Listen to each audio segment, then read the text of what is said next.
We're going to continue our superlatives with the Big 12, and national recruiting analyst Mike Roach is here to break down the conference for us. Mike, let's start with your instant impact player. It's the highest ranked recruit in Texas Tech history in wide receiver Micah Hudson. But the Red Raiders fans out there want to know, what can he do for them this season?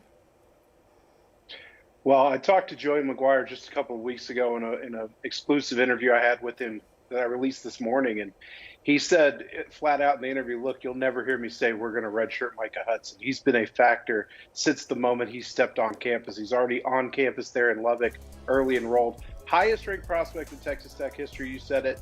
This is a guy that caught 70 balls, 1,300, almost 1,400 yards as a senior, 18 touchdowns, almost 4,000 yards and 47 touchdowns for his career. He is a nightmare in one-on-one situations. I mean, his body control, his understanding and spatial awareness, the way he attacks the ball in the air, he is a guy that defenses are constantly going to have to adjust for. And so Zach Kittley's offense at Texas Tech is set to be a wide open offense. They had some quarterback issues this year with injuries, but I think with a healthy quarterback crew, this is a guy that you see making plays immediately. And he's a guy that defenses in the Big 12 are going to have to account for and adjust to in game plan around.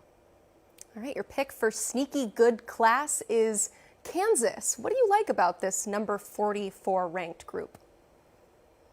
Well, when I was on the show in December, I talked about Kansas getting steals, maybe the biggest steals in the country, in two pass rushers, Dekias Brinkley out of the state of Texas and Deshaun Warner, a top 247 pass rusher out of Arizona. I think those guys headline what Kansas has done on the recruiting trail. And when you talk about the money positions, guys who can get after the quarterback are high up on that list. But it doesn't just stop there. I like their quarterback fit. Isaiah Marshall is a player in the mold of a Jalen Daniels, who we've seen excel in that offense. Austin Alexander, a long and athletic cornerback from the Chicago area.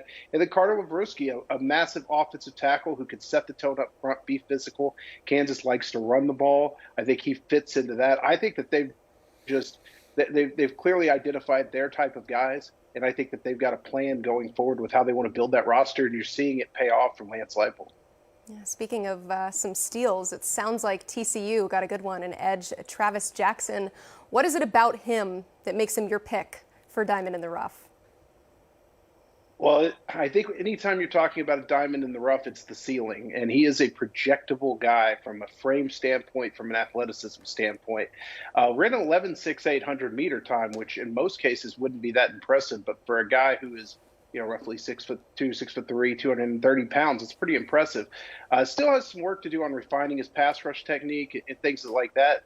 But is a guy that can play against the run, can play against the pass, so you could have him on the field for 3 downs.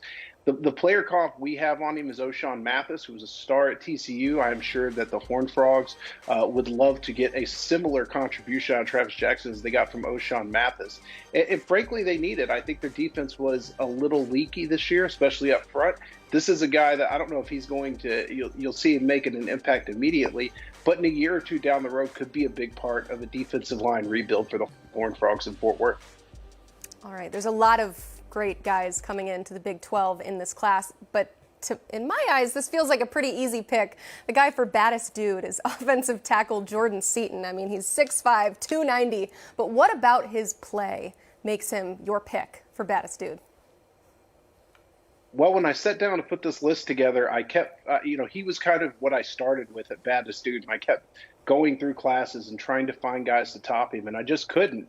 And the reason is, for a guy at his size, listed somewhere around 6'5", 290 pounds, a massive wingspan, 6'10", those guys aren't supposed to be able to move the way that Jordan Seaton does. He's uncommon in the way he can move. And when you see him kind of cut off defensive linemen on the backside, when you see him climb to the second level and engage smaller players in space, it's kind of terrifying, because you hope if one of those guys is after you, you can at least run around him. And that's not really the case with Jordan Seaton. And what it needed is for Colorado, who obviously their biggest Achilles heel last season was on the offensive line. And getting Jordan Seaton as a guy who could be a potential cornerstone and building block for that group.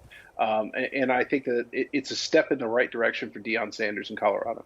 Yeah, massive win there for Coach Prime, literally as well. Your pick for Mr. Versatility is Kansas State athlete Trey Davis. Anytime I see a guy listed as an athlete, I've got to ask, where do you think he's going to make the biggest impact at the next level?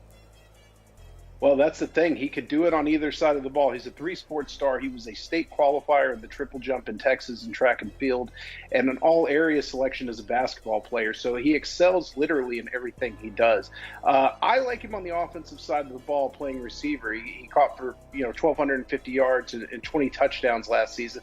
But he also showed some ball production in the secondary. He's a guy that can run the ball. He's a threat on kickoffs, kickoff returns. He is a guy that you get to campus and you figure out where he can fit. But I think that you like the versatility he brings because he is just as dangerous of a threat on the defensive side of the ball as he is playing receiver. And I think for a guy like Chris Kleiman in a program like Kansas State that prides itself on finding players with traits and developing those traits, this is kind of the perfect ball of play for them to go with.